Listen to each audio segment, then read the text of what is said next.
4년 만에 돌아온 르노 자동차, 야심찬 걸작으로 짠하고 나타났는데 쫙 하고 찢어질 판입니다. 왜 그럴까요? 르노코리아가 남염 논란에 휩싸였습니다. 르노코리아 공식 채널인 르노인사이드에 있는 여러 콘텐츠 안에서 극성 페미니스트가 주로 사용하는 손동작 제스처가 발견된 것이죠. 그것도 수차례 1년 동안 채널 내 콘텐츠에서 동일한 손동작 제스처를 했는데, 과거 GS 편의점부터 넥슨도 동일한 제스처를 취한 여직원들 때문에 큰 피해를 입은 사례가 있었는데요. 분명 사전상 영상에 대한 컨펌 과정이 있었음에도 불구하고 썸네일까지 버젓이 올라와 있는 것을 보면 르노코리아는 여전히 안일하게 생각했었나 봅니다. 해당 사건에 관해 벌써부터 사전 계약건들이 줄줄이 취소되고 있는 상황인데요. 르노코리아의 영업 직원들은 이것 때문에 사전 계약 한 500대는 날아갈 듯 취업 비운 매니저 하나 때문에 그동안 고생한 시간이 다 날아갔다.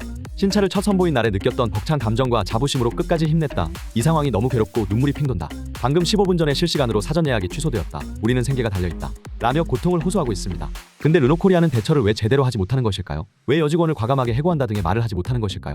분명 르노코리아 입장에서는 고객들이 원하는 대답이 무엇인지 잘 알고 있을 겁니다. 하지만 여기서 객관적으로 바라봐야 할 것은, 물론 개인적인 사상을 생각 없이 풀어낸 해당 여직원의 잘못이 크지만 이번 사건의 총 책임을 직원 한 명이 오롯이 지어야 한다는 것은 또 아니겠지요. 팀 전체를 징계를 주고 해고를 시키기에도 큰 리스크가 생기기 마련이고, 르노코리아 입장도 난처하다는 것도 어느 정도 이해는 갑니다. 아직까지는 해당 여직원이 어떤 의도로 이런 제스처를 취했는지 확인이 되지 않았지만 사진과 영상들을 보면 마치 의도를 가지고 표현한 것처럼 보이기도 하는데요. 논란이 커지자 르노코리아는 신상이 노출된 여직원이 걱정된다 라는 첫 문장과 함께 사과문을 올렸는데, 여직원의 손동작으로 인해 1조 5천원 가량의 손해가 발생하게 생겼음에도 불구하고 여직원이 걱정된다는 말이 먼저였던 르노코리아의 태도가 매우 충격적이었죠.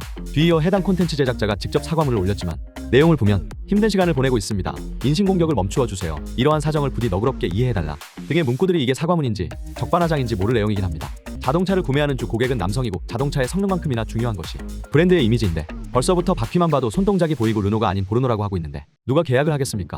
그래서 줄줄이 지금 계약 취소 행렬로 인해 영업부서는 손실이 막대하고 각 위치에서 열심히 일하는 노동자분들의 생계까지도 위협을 받고 있는 상황인 것입니다. 정말 진심으로 그동안 많은 노력과 수고를 하여 신차를 야심차게 출시를 하였고 오픈 행사 등 마케팅에 목숨 걸고 매진하고 있는 영업사원들과 각 부서들의 직원들의 노고가 한 여직원의 무지한 행동으로 인해 무너진 이 상황들이 참 안타까울 뿐입니다.